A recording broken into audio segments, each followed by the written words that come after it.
Google's 2025 AI strategy. Welcome to the Tech Insight Podcast. Today, we're diving deep into the high-stakes world of artificial intelligence, specifically focusing on Google's ambitious strategy for 2025 and beyond. It's clear that the stakes are incredibly high. Absolutely. Google CEO Sundar Pichai has explicitly called 2025 a critical year for the company, urging employees to accelerate innovation amidst fierce competition, regulatory pressures, and rapid advancements in AI. He emphasized that this is a disruptive moment, requiring relentless focus on unlocking the benefits of this technology and solving real user problems. This focus seems driven largely by competition. Rivals like OpenAI, heavily backed by Microsoft, have propelled tools like ChatGPT to prominence, rapidly reshaping the digital landscape. That's right. While Google remains dominant in search, they are facing intensifying competition from generative AI players like OpenAI and Perplexity AI, who are investing heavily in AI-powered search tools. Pichai acknowledged this, stating that while you don't always need to be first, you must execute well and truly be the best in class as a product, which is what 2025 is all about. The AI arms race is truly shaping the technological foundation for the next decade, with Google leveraging its decades of AI research and massive infrastructure advantages. And we see that urgency reflected in their hardware investments. Google controls custom hardware through its tensor processing units, TPUs, to reduce reliance on NVIDIA GPUs, offering cost advantages and performance improvements tailored to their AI applications. This infrastructure is crucial for scaling AI adoption, which is expected to increase by over 30% by 2026 in enterprise infrastructure. The centerpiece of Google's current strategy is Gemini AI model, which Pichai described as a major priority for 2025. Gemini represents one of the largest science and engineering efforts the company has undertaken. Gemini was designed from the ground up to be natively multimodal. What exactly does multimodal mean in this context? Multimodal AI mirrors human learning by integrating diverse data sources like text, code, audio, image, and video. Instead of stitching together separate components for different modalities, Gemini was pre-trained on these different types of information simultaneously. This allows it to seamlessly understand and reason across all input types, making outputs more precise and intuitive. That native multimodality gives it sophisticated reasoning capabilities. The first version, Gemini 1.0, comes in 3 sizes: Ultra for highly complex tasks, Pro for scaling across a wide range of tasks, and Nano, the most efficient model for on-device tasks. And the performance metrics are impressive. Gemini Ultra was the first model to outperform human experts on the MMLU, Massive Multitask Language Understanding benchmark, achieving a score of 90.0%. DeepMind co-founder Demis Hassabis even highlighted plans to turbocharge Gemini, envisioning it as a universal assistant capable of operating across any domain, device, or modality. We are already seeing Gemini Nano roll out on devices like the Pixel 8 Pro, powering features like Summarize in the Recorder app and Smart Reply in Gboard. One of the most tangible manifestations of the strategy for millions of users is the integration of generative AI across Google Workspace applications. Exactly. Advances in AI are already helping billions of users in their productivity suite with features like Smart Compose and Smart Reply. Now Google is embedding generative AI directly into core tools like Docs and Gmail to help people get started writing. So if you're stuck on a blank page, you can simply type a topic and a draft will instantly be generated. These new capabilities allow users to draft, reply, summarize, and prioritize in Gmail, and brainstorm, proofread, write, and rewrite in Docs. There are also features like generating new backgrounds and capturing notes in Meet, and auto-generated images, audio, and video in Slides. Beyond Workspace, Google Labs demonstrated emerging AI-driven products aimed at boosting efficiency, such as Jules, a coding assistant, Notebook LM, an AI-powered note-taking tool with podcast integration, and Project Mariner, a multitasking Chrome extension. For enterprise customers, Google offers Gemini Enterprise, which integrates directly with Workspace tools and other business applications like Salesforce and SAP. With all this rapid development, Google stresses that they are approaching this work both boldly and responsibly. This is guided by their comprehensive AI Responsibility Lifecycle.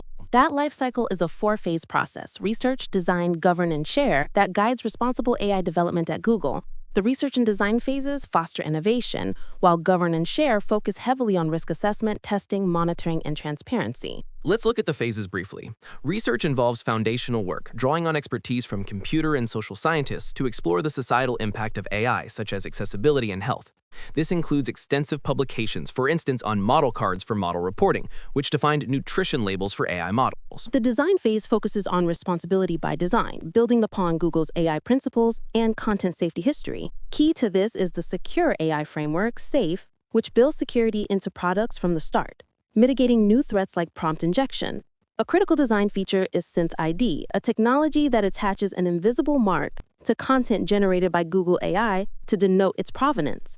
They've expanded this to watermark text, video, and images generated by the Gemini app and web experience. Then comes govern. This involves assessing the potential risk and impact of AI models at both the model level and the application level.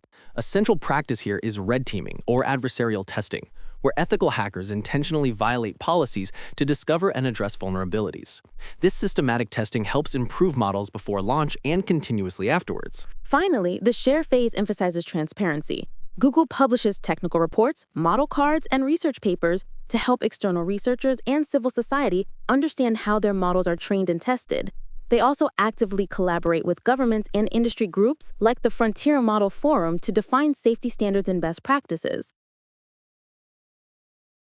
A massive area of development, especially in Google Cloud strategy for 2025, is the evolution from simple chatbots to sophisticated AI agents. Exactly. Will Granis, the CTO of Google Cloud, characterized this shift as the third wave of automation and intelligence, where AI agents take intent, whether typed or spoken, and execute complex tasks on behalf of users.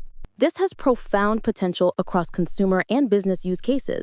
These agents are capable of reasoning, planning, and adapting, moving far beyond traditional software. We're even seeing the emergence of multi-agent systems en masse, where multiple independent agents collaborate to achieve complex workflows that an individual agent couldn't handle alone. Google Cloud identifies 6 key types of AI agents driving value for customers.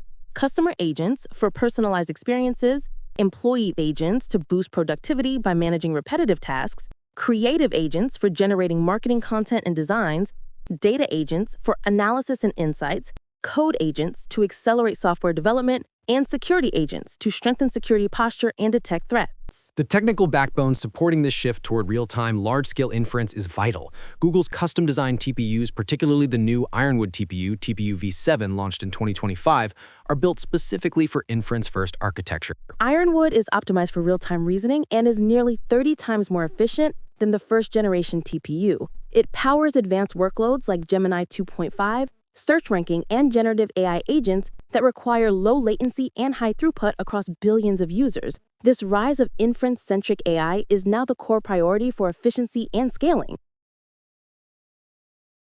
Despite these ambitious technological moves, Google's overall AI strategy hasn't been without its critics, both internally and externally. That's a major talking point. Google is criticized for erratically rolling out a confusing array of AI products like Bard, Gemini, and various specialized versions like Gemini Advanced, Gemini 1.5 Pro, and Gemini for Workspace, all with similar but slightly varied functionalities. This proliferation has led to user confusion about which product serves what purpose, diluting the brand's reputation for clarity. The inconsistent naming schemes with names like Gemini, Gemma, Goose, Duet, and Duo only complicate matters further, making it hard for users to develop loyalty to a specific solution. Contrast this with OpenAI, which is often seen as adopting a more streamlined approach, offering a less confusing suite of products like ChatGPT and DALL-E, which strengthens their position in the public AI narrative. The lack of clear communication from Google risks waning public trust and deterring user engagement. Internal criticism has also surfaced. A former Google designer expressed frustration that the immense investment and focus on products like personal assistants might be driven more by pure panic to keep up with competitors rather than genuine user needs, drawing parallels to the failure of Google+. While some defended the necessity of these assistants for locking users into ecosystems, the core criticism remains that the motivation is fear of missing out rather than user-centric innovation. This panic mentality, if true, suggests that management might be creating unrealistic expectations, leading to disorganized and chaotic efforts where every team scrambles to add AI without a coordinated strategy. However, others argue that Google, as a massive tech giant, has the resources to catch up to competitors like OpenAI, and competition is vital to prevent an AI monopoly. Looking ahead, Google Cloud's AI Business Trends report highlights several transformations for 2025. One key area is the continued evolution of AI-powered customer experience, CX. Yes, the goal is for customer experience to become so seamless it's almost invisible. AI agents and enhanced enterprise search are combining to resolve customer issues so efficiently that the customer barely notices they've interacted with support technology. Organizations are already integrating AI agents to provide consistent omni-channel support and real-time sentiment analysis, which helps boost customer loyalty. We are also seeing assistive search becoming the next frontier for knowledge work, with multimodal capabilities, searches moving beyond keywords to comprehend and respond to images, audio, video, and conversational prompts, shifting the experience from retrieving knowledge to creating knowledge. Finally, as AI becomes a tool for both defense and offense, security is getting tighter and tougher. Organizations are integrating AI into cybersecurity practices, using security agents to bolster defenses, detect new threats, and accelerate investigations, recognizing that the battle between defense mechanisms and AI-driven threats is heating up. Companies like Apex FinTech and One New Zealand are leveraging Google security operations to identify security threats and prepare for risk faster. So whether through groundbreaking models like Gemini, essential infrastructure like Ironwood TPUs, or integrated productivity tools in Workspace, Google's strategy is focused on scaling AI aggressively across every facet of its business and for its enterprise customers. The challenge, as critics note, will be ensuring this rush is guided by genuine innovation and clarity rather than mere reaction to the competition.